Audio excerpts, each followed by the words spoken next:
오늘도 이렇게 영상으로나마 이렇게 기도의 자리에 함께 나오신 여러분들을 주님의 이름으로 축복하고 환영합니다. 오늘 벌써 사회적 거리두기 2.5단계가 시행된 지 벌써 12일째가 지나고 있습니다. 모두들 건강하게 잘 지내고 계시죠? 마음대로 움직이지 못한다라는 거, 함께 예배를 드리지 못하고 만나고 싶은 사람을 만나지 못한다라는 것은 참으로 우리를 답답하게 만드는 것 같습니다.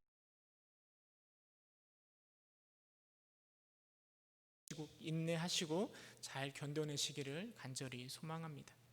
요즘에 제 머릿속에 계속해서 드는 생각이 어떤 생각인가 하면, 왜 이렇게 되었을까? 도대체 무엇이 문제일까 하는 생각이 떠나질 않습니다.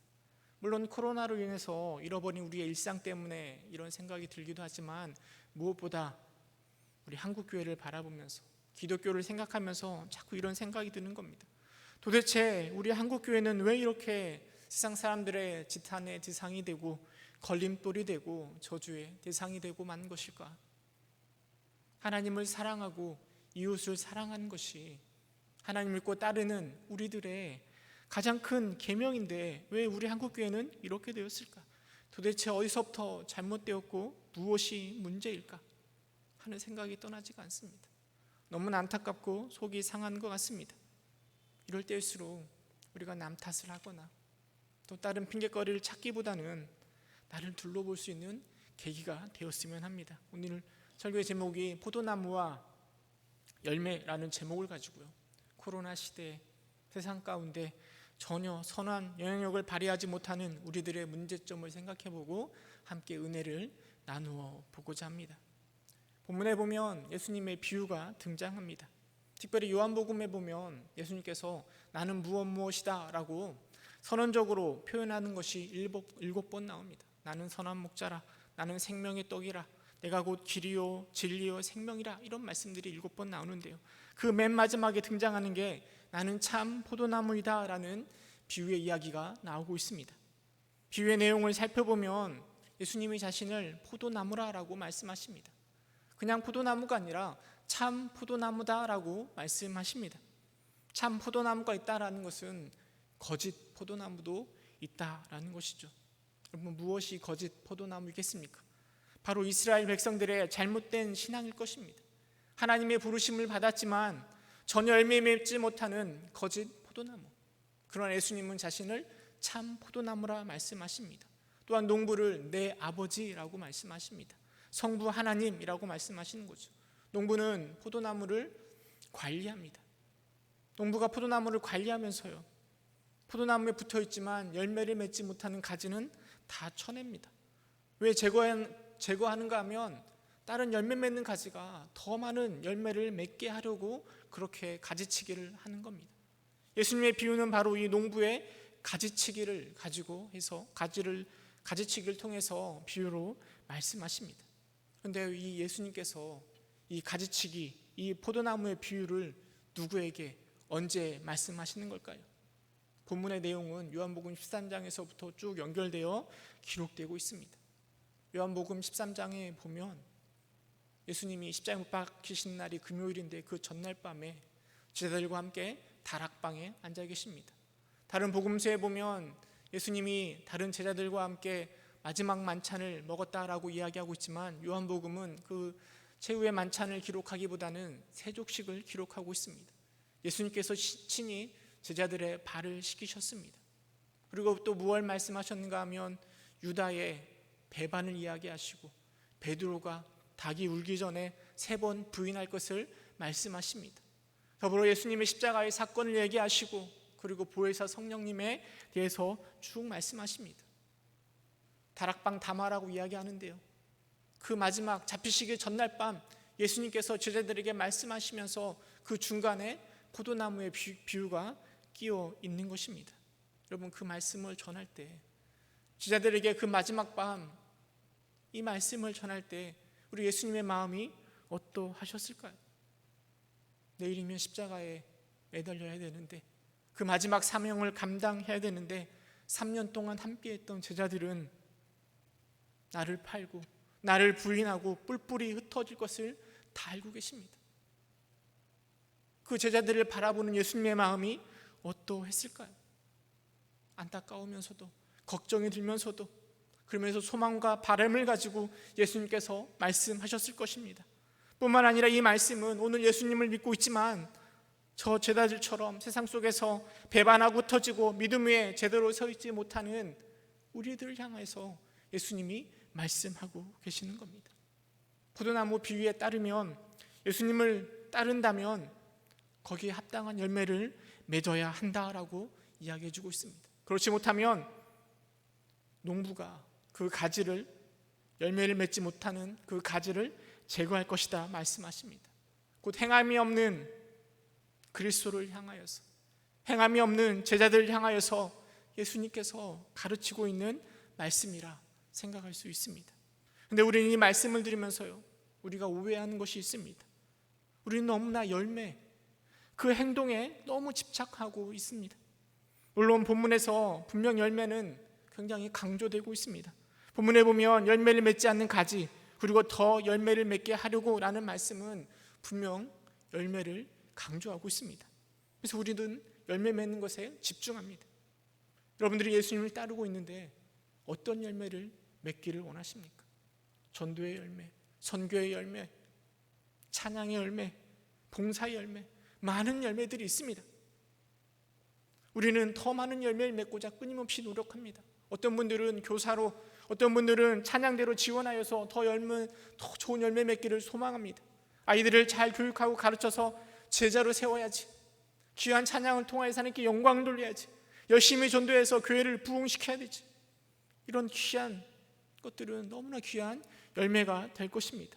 근데 여러분, 열매에 집중하다 보면, 아니 열매에게만 집중하다 보면 예수님께서 이 포도나무의 비유를 통해서 말씀하시고자 하는 핵심을 잃어버릴 수 있습니다. 열매에 집중하다 보면 우리의 믿음의 부작용이 나타나는 거죠. 첫 번째로, 너무나 열매에 집중하다 보면 우리는 열매 맺는 과정을 소홀히 하게 됩니다. 어쨌든 열매만 맺으면 된다라는 생각이 우리의 신앙에 가득하다라는 거죠. 뭐로 가면, 서울로만 가면, 어디로 가든 서울만 가면 된다라는 생각이 우리의 신앙에 가득한 거죠. 그래서 과정은 하나님이 원하시든 원하지 않든, 그게 옳든 아니면 그게 잘못된 거든 상관없이 열매만 맺으면 된다라고 생각하는 거죠. 여러분, 그런 열매를 하나님이 과연 기뻐하실까요? 하나님이 원하시는 열매일까요? 또 열매에 집중하다 보면 하나님의 은혜를 우리가 생각하기보다는 열매를 맺고 있는 나에게 집중합니다. 열심히 수고하고 헌신하는 나를 지켜세우며 하나님의 은혜를 다 잃어버리는 거죠. 하나님이 받으실 영광을 내가 가로채는 겁니다. 그래서 열매가 곧 내 신앙의 수준이라고 생각하는 거죠. 열매를 통해서 하나님에게 인정받을 뿐만 아니라 사람들에게 열매를 통해서 인정받고자 하는 마음이 가득한 것입니다. 여러분, 이 열매에 집착하는, 열매만 바라보고 있는 우리의 신앙의 착각과 오해가 오늘 한국교회의 문제 아닙니까? 오늘 주님을 섬기고 있는 우리의 신앙을 망쳐놓고 있는 것 아닙니까? 우리 한국교회의 자랑거리가 무엇입니까? 얼마나 큰가? 얼마나 많이 모이는가? 숫자에 집착하지 않습니까? 숫자가 열매가 되어서 그 열매에만 집착하고 있지는 않습니까? 교회에 모이는 성도수, 얼마나 많은 선교사를 보냈는가? 얼마나 많은 헌금이 들어오고 있는가? 우리 교단이 대한예수교 장로회 합동측 교단입니다. 한국교회 장자교단이라고 소개하는데요, 숫자가 제일 많아서 장자교단이라고 이야기합니다. 참 감사한 일이죠. 근데 이렇게 크기는 큰데 믿음이 없다면, 그에 걸맞게 행동하지 못한다라면 그것이 과연 자랑거리가 될 수 있을까요? 개인의 신앙에 있어서, 믿음에 있어서 열매에 집착하는 우리의 모습은 어떠합니까? 직분에 관한 욕심, 봉사에 관한 욕심, 전도에 관한 욕심, 물론 이것들이 긍정적으로 작용하는 것도 사실입니다. 우리로 하여금 열심을 내게 만듭니다. 그 열정이 교회를 움직이게 합니다. 우리를 뿌듯하게 만드는 거죠. 그러나 우리 하나님은 단지 열매만 본다라고 말씀하지 않습니다. 사실 중요한 것은 열매의 크기가 중요한 것이 아니라 열매를 맺고 있는 그 나무가 중요한 것 아니겠습니까? 에베소서 3장 17절 보면 이렇게 우리에게 말해주고 있습니다. 믿음으로 말미암아 그리스도께서 너희 마음에 계시게 하시옵고 너희가 사랑 가운데 뿌리가 바뀌고 터가 굳어져서. 그냥 열매만 바라보는 게 아니라 믿음이 우리 안에 있고 그리스도 안에 거하게 되고, 그리고 사랑 가운데 뿌리가 박히고 터가 굳어지고 나무가 성장하여서 열매를 맺는 것을 바울이 이야기하고 있습니다. 그냥 단순 열매만 바라보는 것이 아니라 열매를 맺는 그 과정을 통해서 우리 주님을 더 깊이 알고 하나님의 은혜가 충만하기를 바울이 구하고 있는 것입니다. 근데 우리가 이 과정은 상관없이 그냥 열매 맺는 것만 쫓아다니며 열매에만 집중하고 있는 것은 아닌지 우리의 모습을 돌이켜 보아야 될 것입니다. 오늘 비유의 핵심은 단지 열매를 맺는 것이 아닙니다. 물론 열매를 맺는 것 중요하죠. 그러나 이것은 표면적으로 드러나는 보이는 것에 불과합니다. 우리 15장 4절 5절 함께 읽어보도록 하겠습니다. 요한복음 15장 4절 5절 시작. 내 안에 거하라 나도 너희 안에 거하리라. 가지가 포도나무에 붙어 있지 아니하면 스스로 열매를 맺을 수 없음 같이 너희도 내 안에 있지 아니하면 그러하리라. 나는 포도나무요 너희는 가지라. 그가 내 안에 내가 그 안에 거하면 사람이 열매를 많이 맺나니 나를 떠나서는 너희가 아무것도 할 수 없음이라. 여러분, 우리가 스스로 열매를 맺을 수 있을까요? 하나님이 기뻐하실 만한 열매를 우리가 열심을 내면, 최선을 다하여 열심히 하면 그 열매가 우리를 통해서 맺혀질까요? 그거는 착각입니다. 뼛속까지 죄밖에 없는 우리가 귀한 열매를, 그 성령의 귀한 열매를 맺을 수는 없는 거죠. 오늘 한국교회의 모습은 우리가 얼마나 죄인인가를 그대로 보여주는 것 아니겠습니까? 목회자의 타락, 세상 가운데 빛과 소금 역할을 감당하지 못하는 기독교인의 모습, 세상을 어지럽히는 기독교인에 관한 뉴스들, 물질에 자유롭지도 못하고 성에 대해서 정결하지도 못하고 거룩하지도 못한 오늘 우리의 모습, 이게 바로 아무리 노력해도 선한 열매를 맺지 못하는 가지임을 분명히 보여주는 것 아니겠습니까? 예수님이 잡히시기 전날 밤 그 다락방에 모여있는 제자들의 모습, 그 모습이 열매를 맺지 못하는 그 제자들의 모습 아니겠습니까? 그런 그들을 향해서, 우리들을 향해서 예수님이 분명하게 말씀하시는 겁니다. 나는 포도나무다, 너희는 가지다, 내 안에 거하라. 그러면 열매를 맺는다. 그러나 나를 떠나서는 아무것도 할 수 없다. 열매 맺을 것을 말씀하시지만 그 안의 핵심은 바로 내 안에, 예수님 안에 하나님을 기쁘시게 하는 열매를 맺을 수 있을까요?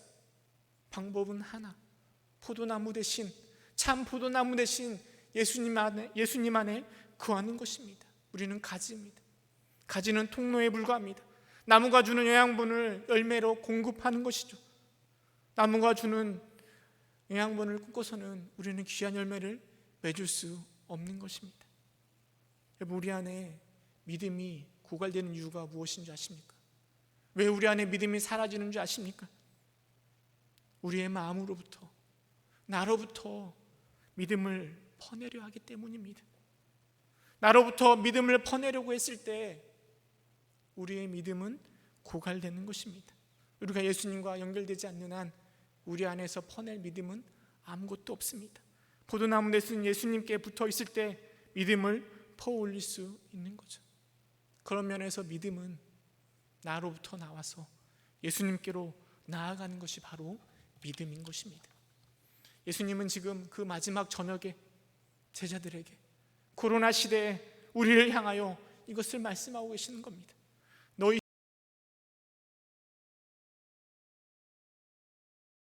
그러면 좋은 열매를 맺을 것이다 말씀하시는 거죠.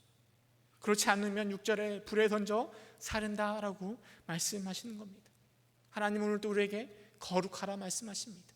거룩의 뜻이 분리하다 하는 것 아니겠습니까? 죄에서 분리하는 것도 거룩이지만 나를 분리시켜 우리 주님께, 포도나무 대신 우리 예수님께 연결하는 것이 바로 거룩이고, 그렇게 붙어있을 때 우리의 생명이 보장되는 것입니다. 여러분들 여러 가지 방법으로 섬길 때, 교사로 섬길 때 물론 제자를 삼는 게 귀한 열매가 될 수 있습니다. 그러나 그것보다 더 중요한 건 교사로 섬기는 것 그 자체, 바로 예수님께 붙어 있고 싶어하는 그 마음으로 교사로 섬기고 찬양대로 섬기고 하는 그것이야말로 충성의 열매이며, 물론 그 충성을 통해서 맺혀지는 열매도 귀하지만 더 중요한 건 그 가지에 붙어있는 그 행동 자체가 귀한 열매라 생각되어집니다. 그렇게 맺혀지는 열매는 우리의 자랑이 아니라 하나님의 은혜가 되는 것입니다. 붙어 있으면서 열매를 맺을 때 우리 주님께서는 우리에게 오는 축복을 7절 8절에 이렇게 설명합니다. 너희가 내 안에 거하고 내 말이 너희 안에 거하면 무엇이든지 원하는 대로 구하라. 그리하면 이루리라. 너희가 열매를 많이 맺으면 내 아버지께서 영광을 받으실 것이요 너희는 내 제자가 되리라. 원하는 대로 구하라. 그러면 이루리라. 이것만 딱 띄워가지고 주님께서 내 기도에 다 응답해 주실 거야 이렇게만 생각하지 마시고요. 여러분, 포도나무에 거할 때, 우리가 포도나무에 붙어 있을 때 생기는 축복임을 기억하시기 바랍니다. 기도의 응답 이것만 생각하지 마시고요. 우리가 포도나무에 붙어 있을 때 하나님께서 우리의 음성 가운데 귀를 기울여 주시고 우리가 구하는 것마다 응답해 주시는 그 하나님과의 친밀한 관계를 바라볼 수 있기를 간절히 소망합니다. 뿐만 아니라 우리가 예수님 그리스도에게 붙어 있음으로 말미암아 우리에게 열매가 맺히고 우리가 무엇이 된다고요? 제자가 된다라고 우리 주님께서 말씀하고 계십니다. 이게 바로 포도나무에 붙어 있음으로 우리에게 오는 축복 아니겠습니까? 여러분, 이 축복이 여러분 삶에 가득하기를 간절히 소망합니다. 그런데 여러분, 한 가지 더 생각해 볼 것이 있습니다. 예수님 안에 거하라 말씀하시는데요, 우리가 어떻게 하면 예수님 안에 거할 수 있을까요? 도대체 어떻게 하면, 우리가 어떻게 살아가면 그것이 바로 예수님 안에 거하는 것이 될까요? 우리 15장 9절하고 10절 우리 함께 읽어보도록 하겠습니다. 아버지께서 나를 사랑하신 것 같이 나도 너희를 사랑하였으니 나의 사랑 안에 거하라. 내가 아버지의 계명을 지켜 그의 사랑 안에 거하는 것 같이 너희도 내 계명을 지키면 내 사랑 안에 거하리라. 9절에 우리 주님께서 내가 너희를 사랑한 것 같이 나의 사랑 안에 거하라 말씀하십니다. 그리고 그 거하는 방법에 대해서 10절에 이렇게 이야기하시는 거죠. 내가 아버지의 계명을 지켜 그 사랑 안에 거하는 것 같이 너희도 내 계명을 지켜 내 사랑 안에 거하라 말씀하십니다. 예수님께서는요, 거하는 것과 계명을 지키는 것을 동일하게 바라보고 계십니다. 예수님 안에 거하는 것은 믿음이고요, 열매는 우리의 행위인데 우리 주님께서는 이 믿음과 행위를 동일하게 바라보시는 것입니다. 흔히들 구원을 세 가지로 이야기합니다. 칭의, 그리고 성화, 그리고 영화, 이렇게 세 가지로 구원을 이야기합니다. 칭의는 우리의 영역 밖입니다. 이것은 완전히 전적인 하나님의 은혜입니다. 아직 죄인임에도 불구하고 우리 하나님은 그리스도 안에서 우리를 의롭다 불러주십니다. 아직 죄인이지만 의로 여겨주시는 거죠. 우리가 할 수 있는 것은 아무것도 없습니다. 그런데 성화는요, 칭의 이후에 그리스도의 장성한 분량이 충만한 데까지 우리가 성장하는 것을 성화라고 이야기합니다. 우리 안에 남아있는, 물론 주님께서 우리를 의롭다 칭하시지만 여전히 남아있는 죄를 떼어내는 것이고 주의 말씀에 순종하는 것, 이게 바로 성화입니다. 그리고 예수 재림의 날 우리의 영광스러운 모습으로 변할 텐데요, 이거를 영화라고 이야기합니다. 앞에서 한국교회의 문제점이요, 믿음이 없는 열매에 집착한다 말씀 들었는데요, 한국교회의 또 다른 문제점은 열매 없는 믿음만을 너무 강조한다는 겁니다. 칭의는 은혜입니다. 우리를 감격하게 합니다. 그런데 여기에 너무나 강조한 나머지 성화가 설 땅이 없습니다. 칭의 받았으면 당연히 이제는 성화되어야 되는데 이거를 분리하고 하나만 강조하는 잘못된 구원관을 우리가 가지고 있지는 않습니까? 칭의를 강조하고 믿기만 하면, 예수님을 내 구주로 고백만 하면 우리는 구원 받을 수 있어 라고 이야기하면서요, 성화가 설 곳이 없습니다. 성화가 어디에가 붙어 있는가 하면 이 율법에 순종하거나 그리스도를 닮아가는 이 성화가요, 저 뒤로 물러가서 축복론에 붙어 있거나 아니면 상금론에 붙어 있습니다. 이게 무슨 말인가 하면 구원 이후에 칭히 우리가 열심히 노력하고 주의 말씀에 순종하고 나를 저 복종함으로 주님을 닮아가고자 하는 그 노력들이요, 그렇게 하면 하나님께서 우리에게 축복을 주실 것이다. 너희가 그렇게 살아가면 저 천국에서 너희 상급이 클 것이다 라고 말하는 거죠. 여러분, 그러나 우리는 분명히 이해해야 됩니다. 칭의도 구원이지만 여러분, 성화도 구원입니다. 우리가 예수님을 믿어야 합니다. 그러나 또한 우리의 믿음을 따라 우리가 변화되어야 됩니다. 이 두 가지는 항상 있는 겁니다. 그래서 예수님께서 우리에게 그렇게 말씀하시는 것 아닙니까? 거하는 것은 나의 계명을 지키는 것이다. 계명을 지키는 것이 바로 예수님 안에 포도나무에 붙어 있는 것이다. 믿음은 우리의 생각에만 머물러 있는 것이 아니라 우리의 행동으로 표출됩니다. 이것이 진정한 믿음입니다. 믿음은 우리의 삶의 변화를 포함하는 것입니다. 예수님께서 마태복음 7장 20절 21절에 이렇게 말씀하십니다. 그러므로 그들의 열매로 그들을 알리라. 나더러 주여 주여 하는 자마다 다 천국에 들어갈 것이 아니요 다만 하늘에 계신 내 아버지의 뜻대로 행하는 자야 들어가리라 말씀하십니다. 여러분, 열매를 안다라는 것, 우리는 사과나무가 어떤 게 사과나무인지 알지 못합니다. 그런데 사과가 매달려 있는 나무를 바라보고 사과나무라고 이야기하는 거죠. 우리의 믿음의 진실함도 마찬가지입니다. 우리는 그 믿음의 진실함을 분별할 능력이 없습니다. 그런데 우리가 맺고 있는 열매를 바라보면서 그 믿음을 알아볼 수 있는 것입니다. 동전의 양면처럼 믿음과 행동은 함께 붙어 있는 것입니다. 그래서 주여 주여 한다고 해서 다 천국에 들어가는 것이 아니라 아버지의 뜻대로 행하는 자, 열매를 맺는 자가 천국에 들어간다라고 말씀하고 계시는 거죠. 여러분, 이 말씀에서 우리의 문제점을 바라볼 수 있기를 간절히 소망합니다. 한국교회가, 기독교가, 우리 그리스도인이 세상의 지탄의 대상이 되고 있습니다. 왜일까요? 우리가 입만 살아있기 때문 아닙니까? 말로는 믿음으로는 산을 옮길 것처럼 이야기하지만 우리의 행동은 세상과 전혀 다를 것이 없습니다. 그렇기 때문에 세상이 우리를 지탄하는 건 아니겠습니까? 여러분, 이게 제 고민이기도 합니다. 제가 여러분 앞에서는 목사라고 인정받기도 하지만 우리 가족들에게 인정받는 게 참 어렵습니다. 지난 월요일인가요? 우리 아이들과 아내랑 함께 저 옥상에 올라가서 이렇게 있는데 저 밑을 바라보니까 어떤 분이 술에 취해가지고 어떻게 몸을 가르지도 못하고 막 서 있더라고요. 제 아내가 저한테 얘기했습니다. 빨리 전화해서 좀 도움을 주라고. 근데 저한테 전화가 없고 저도 전화하기 귀찮고 해서 머문적거리고 있다가 마침 전화기가 없어가지고 밑에 저희 집에 가서 전화기를 가져오려는 그 순간에 다른 사람이 그 사람을 도와주었습니다. 그래서 저는 전화도 안 하고 있었는데요, 아내가 저에게 말하는 거예요. 아니 주님, 하나님 믿는 사람이 왜 이렇게 행동하냐고, 목사가 왜 이렇게 행동하냐고 뼈를 때리는 말이죠. 너무 부끄러워서 아니다라고 얘기는 하지만 믿음 없는, 행동이 없는 믿음의 모습에 우리의 부끄러운 모습이 그대로 드러나는 것 아니겠습니까? 오늘 성경 본문은 우리에게 믿음 없는 열매, 또 열매 없는 믿음이 얼마나 의미 없는가를 분명하게 보여주고 있습니다. 여러분, 오늘 주님을 믿는다라고 하는 우리의 모습은 어떠합니까? 한국교회 다른 사람 이야기하지 말고요, 나의 모습은 어떠합니까?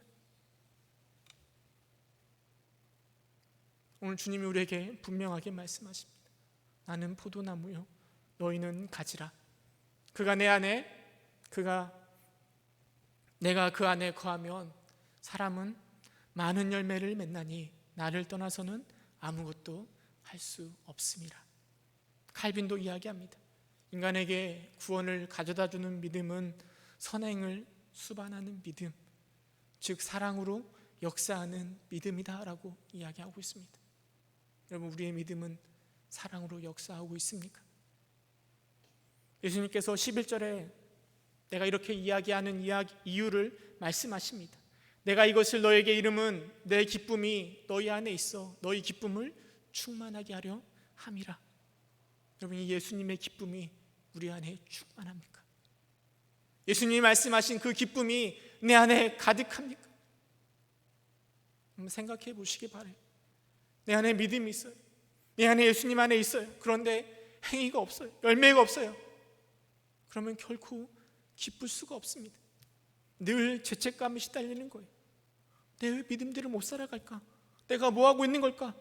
늘 시험에 드는 거죠. 반대로 믿음은 없어요. 그런데 내 안에 행위의 열매가 있어요. 그럼 기쁠까요? 아니요.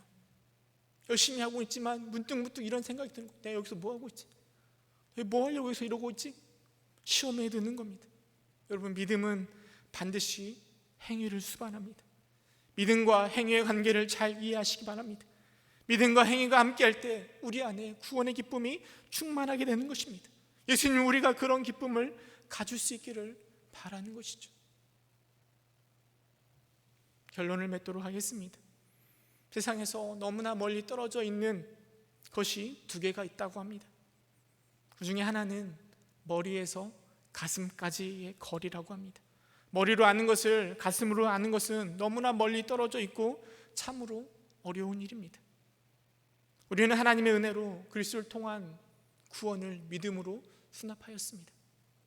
이것은 은혜이고 축복입니다. 그리고 그 믿음은 우리로 하여금 성경의 진리들을, 하나님의 말씀들을 머리로만 아는 것이 아니라 인격으로, 우리의 가슴으로 알게 만드는 것입니다. 이게 참 어렵습니다. 그래서 우리는 이 일을 위해서 끊임없이 성령님의 도우심을 간구해야 될 것입니다. 근데 또 다른 한 가지 더 멀리 떨어져 있는 게 있는데요. 그게 뭐냐면 가슴에서 발까지의 거리입니다. 그것은 가슴으로 알고 믿고 있는 것을 우리의 삶으로 실천하는 것입니다. 이건 역시 머리에서 가슴만큼이나 멀리 떨어져 있습니다. 가슴에서 다 발로 옮기는 것 정말 어렵고 힘이 듭니다. 역시 성령님의 도우심을 간절히 간구해야 될 것입니다. 우리 인생에 있어서 최고의 가치는 삶을 통해서 나를 변화시키는 것 아니겠습니까? 믿음을 따라, 복음을 따라 그리스도의 사랑에 맞추어 나를 변화시키는 것이 우리의 삶의 최고의 열매이고, 열매를 맺혀가는 과정 역시 최고의 가치라 생각되어집니다. 머리에서 가슴까지, 가슴에서 발까지 그 균형을 잘 붙잡으시고 나아가기를 간절히 소망합니다. 균형을 잃어버린 우리를 향해서 우리 주님이 말씀하시는 것 아니겠습니까? 내 안에 거하라, 그리하면 많은 열매를 맺을 것이라. 우리가 이런 균형을 잡고 나아갈 때 하나님을 기쁘시게 하고 우리 안에도 기쁨이 충만할 뿐만 아니라 세상에서도 기쁨의 이유가 되지 않을까 생각되어집니다. 그런 세상의 기쁨, 하나님의 기쁨, 우리의 기쁨 될 수 있는 여러분 되시기를 주님의 이름으로 축원합니다. 함께 기도하도록 하겠습니다. 은혜가 풍성하신 하나님, 우리의 믿음의 모습이